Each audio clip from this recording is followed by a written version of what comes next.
Hello everyone, कैसे हैं आप लोग। उम्मीद करता हूं आप अच्छे होंगे। आज के इस वीडियो में हम लोग कितना प्रश्न देखेंगे, 38 प्रश्न। ठीक है, 38 प्रश्न को देखेंगे जो कि परीक्षा की दृष्टि से काफ़ी महत्वपूर्ण है। और यह चैप्टर हिस्ट्री का फर्स्ट है जिसका नाम है ईंट मनके तथा अस्थियां, जिसे हम लोग हड़प्पा समझौता के नाम से भी जानते हैं। ठीक है, उस चैप्टर में इतने सारे ऑब्जेक्टिव है जो कि इम्पोर्टेंट है, जो कि आपके बोर्ड एग्जाम में यहीं से ही प्रश्न नजर आएगा, इससे बाहर बिल्कुल भी नहीं जाएगा प्रश्न। ठीक है, बस एक एक चैप्टर एक एक दिन में हम लोग पढ़ते चलेंगे, परीक्षा से आने से पहले ही कंप्लीट कर देंगे। ठीक है, और बाकी का मॉडल पेपर नहीं देखें तो प्ले लिस्ट में जाके मॉडल पेपर देखिए, क्योंकि मॉडल पेपर देखना बहुत ही जरूरी है। और चलिए बिना देर के अब वीडियो को स्टार्ट करते हैं। और बहुत आसान सब क्वेश्चन है, आप लोग तो जानते ही, इसका कमेंट सेक्शन में आप जरूर बताइएगा आंसर। ठीक है, और चलिए फर्स्ट नंबर में क्या बोल रहा है कि हड़प्पा सभ्यता की खोज सर्वप्रथम किसने की थी। ठीक है, हड़प्पा सभ्यता की खोज सर्वप्रथम किसने की थी, किसके पास थी, तो ऑप्शन नंबर क्या हो जाएगा, ऑप्शन नंबर बी हो जाएगा, दयाराम साहनी के पास थी। किसके पास, दयाराम साहनी ने की थी। ठीक है, ऑप्शन नंबर बी बिल्कुल सही हो जाएगा। फटाफट क्वेश्चन क्या करेंगे, देर नहीं करेंगे बिल्कुल भी नहीं। और चलिए 2 नंबर में क्या बोला। ठीक है, प्राचीन इतिहास का निर्माण किया गया है। ठीक है, प्राचीन इतिहास का निर्माण किया गया है, किसके द्वारा किया गया है, ऑप्शन नंबर डी हो जाएगा। डी नंबर में क्या है, उपरोक्त सभी पर, ठीक है, आधारित, यानी कि ऑप्शन नंबर क्या आ जाएगा, डी करेक्ट हो जाएगा, इनमें से सभी पर आधार है। ठीक है, साहित्य स्रोतों के आधार पर, ठीक है, ठीक है, विदेशी यात्राओं के विवरण के आधार पर, और क्या सी नंबर में क्या, पुरातत्व के अवशेषों के आधार पर, यानी ऑप्शन नंबर डी बिल्कुल सही हो जाएगा। चलिए अब अगला प्रश्न को देख लेते हैं। अगला प्रश्न में क्या बोला है, सिंधु घाटी सभ्यता के स्थलों में सर्वप्रथम स्थल किस का उत्खनन हुआ था, किस स्थल का उत्खनन हुआ था, ऑप्शन नंबर क्या जाएगा, बिल्कुल सही जाएगा, क्या जाएगा, हड़प्पा का। किसका, हड़प्पा, यानी कि ऑप्शन नंबर ए बिल्कुल सही हो जाएगा। और चलिए अब अगला प्रश्न को देख लेते हैं। अगला प्रश्न में बोला कि मोहनजोदड़ो किस नदी के किनारे बसा हुआ है। ठीक है, मोहनजोदड़ो जो है सिंधु नदी के किनारे बसा हुआ है, यानी कि ऑप्शन नंबर क्या जाएगा, ये बिल्कुल सही हो जाएगा। ठीक है, क्या हो जाएगा, ये हो जाएगा। और चलिए 4 नंबर में बोला कि हड़प्पा किस नदी के किनारे स्थित है। हड़प्पा जो है रावी नदी के किनारे स्थित है, यानी कि ऑप्शन नंबर क्या जाएगा, डी बिल्कुल सही हो जाएगा। ठीक है, ऑप्शन नंबर डी हो जाएगा। और 6 नंबर में बोला कि हड़प्पा सभ्यता की सर्वप्रथम, ठीक है, महत्वपूर्ण विशेषताएं क्या थी, क्या विशेषताएं थी, ऑप्शन नंबर क्या जाएगा, ए हो जाएगा। ए नंबर में क्या है, ठीक है, नगर योजना व वास्तुकला, यानी कि ऑप्शन नंबर ए सही हो जाएगा बिल्कुल।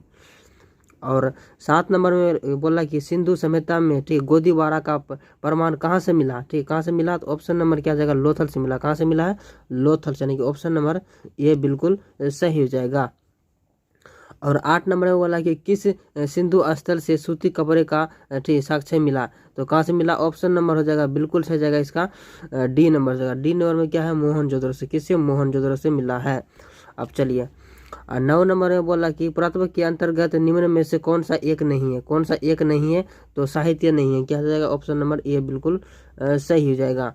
अब चलिए 10 नंबर में बोला कि हड़प्पा सभ्यता का प्रशासन कैसा था। हड़प्पा जो समझौता था उसका प्रशासन कैसा था, ये पूछ रहा है, तो ऑप्शन नंबर क्या हो जाएगा, नगर पालिका, यानी कि ऑप्शन नंबर सी बिल्कुल सही हो जाएगा।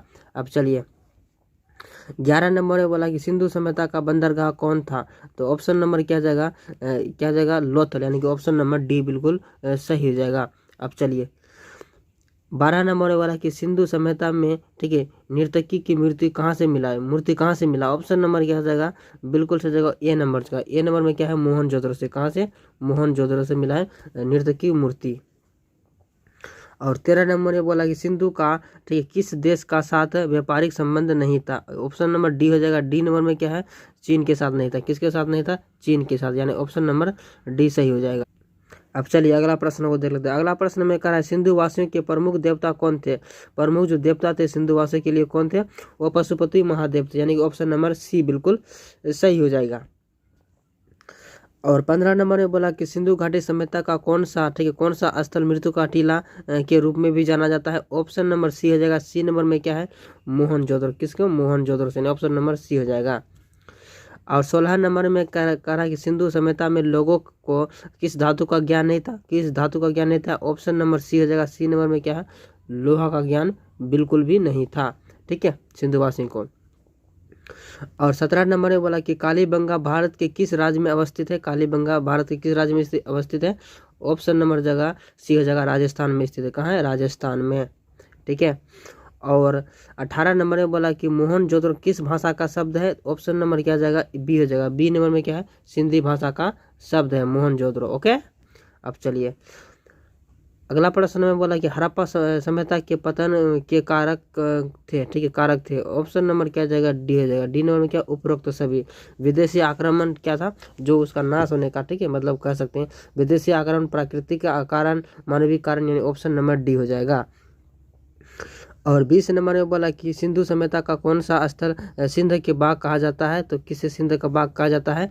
तो ऑप्शन नंबर ए हो जाएगा। ए नंबर में क्या? मोहनजोदड़ो को सिंध का बाग भी कहा जाता है। मृत्यु का टीला कहे या सिंध का बाग कहे, बात बराबर। ओके, चलिए अब अगला प्रश्न को देख लेते हैं। अगला प्रश्न है बोला कि हड़प्पा सभ्यता के स्थल के स्त्री के गर्भ से पौधा निकलता दिखता है। ऑप्शन नंबर क्या जाएगा? ये हो जाएगा। सी हो जाएगा। सी नंबर में क्या है? हड़प्पा। क्या जाएगा? हड़प्पा। ओके, अब चलिए 22 नंबर में बोला कि गंदे पानी का निकासी की, देखिए, समुच्चय व्यवस्था सर्वप्रथम किस सभ्यता में देखने को मिलता है? तो किस में मिलता है? ऑप्शन नंबर क्या जाएगा? ये हो जाएगा। ए नंबर में क्या? सिंधु घाटी सभ्यता, यानी कि ऑप्शन नंबर ए सही हो जाएगा। और 23 नंबर में बोला कि हड़प्पा सभ्यता का किस युग का सभ्यता है? हड़प्पा जो सभ्यता है किस युग की सभ्यता है? ऑप्शन नंबर क्या जाएगा? सी हो जाएगा। सी नंबर में क्या है? कांस्य युग की सभ्यता है। हड़प्पा सभ्यता जो है कांस्य युग की सभ्यता है। और 24 नंबर में बोला कि सिंधु सभ्यता में समाज का स्वरूप क्या था? तो क्या स्वरूप था? ऑप्शन नंबर क्या जाएगा? ए हो जाएगा। ए नंबर में क्या है? मातृता नामक। ऑप्शन नंबर क्या जाएगा? ए बिल्कुल सही हो जाएगा। ठीक है, अब चलिए 25 नंबर में बोला कि सिंधु घाटी सभ्यता किसके समकालीन नहीं मानी जाती है? तो चीन की सभ्यता नहीं मानी जाती, यानी ऑप्शन नंबर ये सही हो जाएगा। और 26 नंबर में बोला कि कालीबंगा किस नदी के किनारे है अवस्थित है? ठीक है, कालीबंगा किस नदी के किनारे अवस्थित है? ऑप्शन नंबर डी हो जाएगा। डी नंबर में क्या है? सरस्वती के किनारे अवस्थित है कालीबंगा। ये सब चार आपको याद रखना है क्योंकि इससे प्रश्न पूछ भी करेगा। ठीक है, और इस चैप्टर बहुत ही महत्वपूर्ण है और इस चैप्टर का ऑब्जेक्टिव भी जो मैं बता रहा हूँ ये भी बहुत महत्वपूर्ण है। ठीक है, और 27 नंबर में बोला कि सिंधु सभ्यता का क्षेत्रफल किस आकार का था?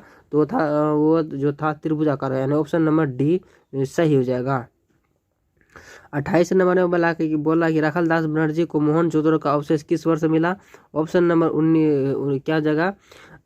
डी हजार। डी नंबर में क्या है? 1922 में मिला। कब? 1922 में मोहनजोदड़ो का अवशेष मिला।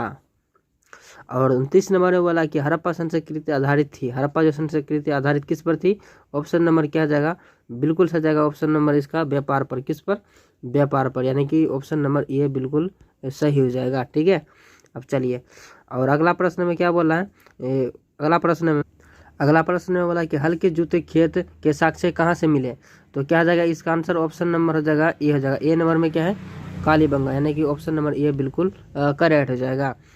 और 31 नंबर में बोला कि सिंधु सभ्यता का जुर्मा राजधानी कौन सा है? ऑप्शन नंबर सी हो जाएगा। सी नंबर में क्या है? मोहनजोदड़ो और हड़प्पा, यानी कि ऑप्शन नंबर क्या जाएगा? सी बिल्कुल सही हो जाएगा। और 32 नंबर में बोला कि पशुपति महादेव की मोहर, ठीक है, में निम्न में से कौन सा जानवर नहीं था? क्या हो जाएगा? ऑप्शन नंबर सी हो जाएगा। सी नंबर में क्या है? शेर का नहीं था। ठीक है, ऑप्शन नंबर सी बिल्कुल, जो मोहबरी था ना उसमें शेर का मतलब कि निशान नहीं था। ठीक है, मोहर यानी कि मोहर कहते हैं जिसे। और 33 नंबर में बोला कि सिंधु घाटी सभ्यता के विशाल स्नानघर अवशेष के कहाँ से प्राप्त हुई? तो कहाँ से प्राप्त हुई? मोहनजोदड़ो से, यानी ऑप्शन नंबर बी सही हो जाएगा। ओके, अब चलिए 34 नंबर में बोला कि किस स्थान से शतरंज की तरह से खेल के प्रमाण प्राप्त हुए? तो किससे हुए? प्राप्त हुए हड़प्पा से। ऑप्शन नंबर ए हो जाएगा करेक्ट। अब चलिए 35 नंबर में बोला कि ठीक है, राय बहादुर दयाराम साहनी ने कहाँ उत्खनन किया था? ऑप्शन नंबर क्या जाएगा? ए क्या जाएगा? बी हो जाएगा। बी नंबर में क्या? हड़प्पा में। क्या हो जाएगा? हड़प्पा में। ठीक है, अब चलिए अगला प्रश्न को देख लेते हैं। अगला प्रश्न में बोला कि 36 नंबर में हड़प्पा सभ्यता के लोग उपासना करते थे। किसकी उपासना करते थे? तो मातृदेवी की, यानी ऑप्शन नंबर सी हो जाएगा। ठीक है, मातृदेवी की उपासना करते थे।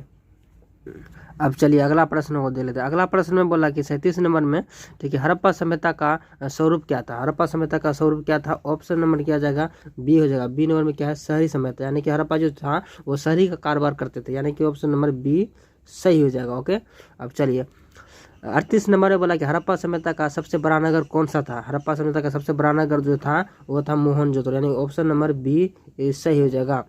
ओके, अब चलिए, और तो इसमें इतना ही प्रश्न था। कितना प्रश्न था? 38 प्रश्न, जितना मैं बोले थे उतना ही प्रश्न था, ठीक है। और यह इम्पोर्टेंट, बहुत इम्पोर्टेंट था। आप इसे याद कर लिए तो बहुत अच्छी वाली बात है, नहीं तो इसे आप 2 बार देख के भी याद कीजिए, लेकिन याद करना है आपको। और चलिए एक नेक्स्ट चैप्टर के साथ और नेक्स्ट वीडियो के साथ मिलते हैं अगले वीडियो में। तब तक के लिए आप अपना ख्याल रखिए।